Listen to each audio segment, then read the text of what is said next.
আত্মবিশ্বাসের অভাবে ভুগছিলেন একটা সময়, ঠিক ভুল বুঝতে পারছিলেন না, প্রভাব পড়ছিল পারফরমেন্সেও। সেই কঠিন সময়ে বিরাট কোহলির পাশে দাঁড়িয়েছিলেন তাঁরই এক সতীর্থ। হতাশ হয়ে পড়া কোহলিকে অনুপ্রাণিত করেছিলেন তিনি। আইপিএল থেকে আরসিবি ছিটকে যাওয়ার পর সেই সতীর্থের প্রতি কৃতজ্ঞতা প্রকাশ করেছেন বিরাট কোহলি। কঠিন সময়ে দীনেশ কার্তিকের পাশে থাকার কথা বলেছেন কোহলি। এবারের আইপিএল খেলে অবসর নিয়েছেন এই উইকেটরক্ষক ব্যাটার। জাতীয় দল এবং আইপিএলে দীর্ঘদিন একসঙ্গে খেলেছেন দীনেশ কার্তিক এবং বিরাট কোহলি। সেই সূত্রে দুজনের মধ্যে রয়েছে অগাঢ় বন্ধুত্ব। কার্তিকের অবসরে তাই বিষণ্ণ শুনিয়েছে কোহলির গলা। বলেছেন 2022 সালের আইপিএলের সময় সতীর্থ কার্তিকের পাশে থাকার কথা, জানিয়েছেন কিভাবে অনুপ্রাণিত হয়েছিলেন। সেবার 16টি ম্যাচে মাত্র 341 রান করেছিলেন বিরাট কোহলি। 3টি ম্যাচে আউট হয়েছিলেন মাত্র 0 রানে। 2টি অর্ধশত রান এসেছিল তার ব্যাট থেকে। স্ট্রাইক রেট ছিল মাত্র 116। কার্তিক আবার সেবার দারুণ ফর্মে ছিলেন। কোহলি বলেছেন, মাঠের বাইরে কার্তিকের সঙ্গে আমার সুখের এবং মজার বেশ কিছু স্মৃতি রয়েছে।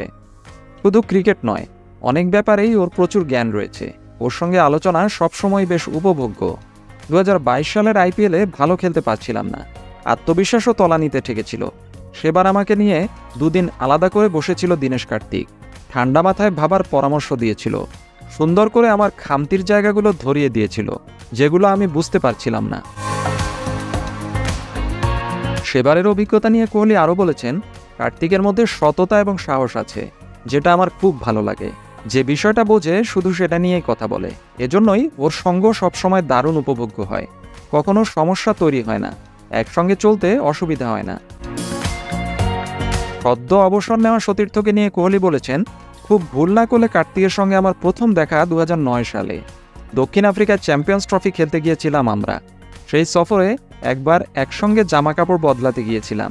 তখনই বুঝেছিলাম দীনেশ কার্তিক খুবই মজার ছেলে। মাঝে মাঝে অতি সক্রিয়, কিছুটা বিভ্রান্ত। এক জায়গায় বসে থাকতে পারতো না বেশিক্ষণ, সব সময় ঘুরে বেড়াতো। ডিকে সম্পর্কে এটাই ছিল আমার প্রথম অভিজ্ঞতা। অবশ্য বয়স বৃদ্ধির সঙ্গে সঙ্গে কিছুটা শান্ত হয়েছে শুধু। রয়্যাল চ্যালেঞ্জার্স বেঙ্গালুরুর ভিডিওতে এরপরই সতীর্থকে নিয়ে উচ্ছ্বসিত শুনিয়েছে বিরাট কোহলির গলা। তিনি বলেছেন, অসম্ভব প্রতিভাবান ক্রিকেটার ডিকে, ওর ব্যাটিং দেখতে দারুণ লাগে। প্রথম দিনের সে অভিজ্ঞতার সঙ্গে এখনকার অভিজ্ঞতার তেমন পার্থক্য নেই। আইপিএল এলিমিনেটর ম্যাচে রাজস্থান রয়্যালসের কাছে হেরে ছিটকে যাওয়ার পর কোহলি সবার প্রথমে গিয়ে জড়িয়ে ধরেছিলেন দীনেশ কার্তিককে। আইপিএল থেকে ছিটকে যাওয়ার হতাশা সরিয়ে রেখে ক্রিকেটার কার্তিকের শেষ মুহূর্তে পাশে ছিলেন বিরাট কোহলি।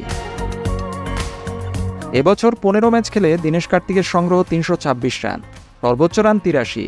সবচেয়ে দারুণ ব্যাপার হচ্ছে এবছর তার স্ট্রাইক রেট ছিল প্রায় 187।